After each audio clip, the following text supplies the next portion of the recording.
Per-Pinstrup Andersen. I'm a professor at Cornell University. Resilience is particularly important now because of the fluctuations caused by climate change, caused by government policies, and caused by what's happening in the international market. We've seen dramatic fluctuations in food prices, and poor people in developing countries may spend more than half of their total income on food. Therefore, when food prices go up, they are seriously affected.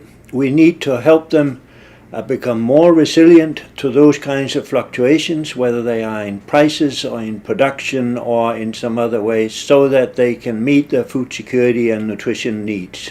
That should be priority number one. Without good nutrition, nothing else really works. You cannot get economic development and poverty alleviation if people are sick and hungry. If children die because they don't get enough to eat or they get the wrong kinds, then of course there is no long term. There is no long term for the person who dies in the short run. So we have to worry about these short run consequences while at the same time building solutions so that we don't have to come back and deal with short-term problems in the future. We have to have long-term solutions, and that means integrating problem solving in the short term with economic growth, poverty alleviation, improved nutrition in the longer term. What works depends on what the problem is, and we have to tailor the solutions to the particular problem at hand.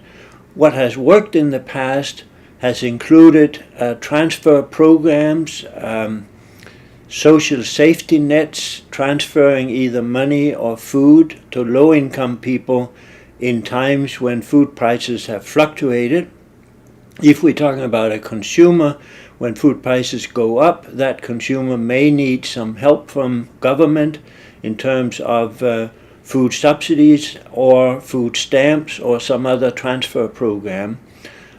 These things have worked in many countries, but they are extremely expensive for governments, and there's a limit to how much poor governments can put into these kinds of things. In the longer term, we should focus on generating employment. We should focus generally on developing, generating income for low-income people and keeping the costs of producing foods down to a reasonable level. The best way to do that is to invest in productivity increasing agricultural research of those food commodities that are needed to assure a diverse diet so that nutrition needs can be met. We need to do a lot of synthesis of existing knowledge, because there is some knowledge out there, but it has not been synthesized and put in a form that governments can use it.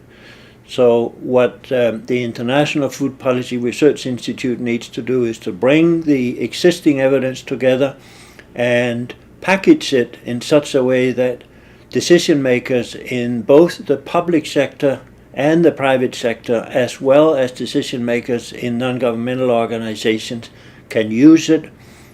Because if we can't promote and support action, it doesn't really help to have lots of papers. We have to convert the knowledge that we have, the evidence that we have, into action for low-income people.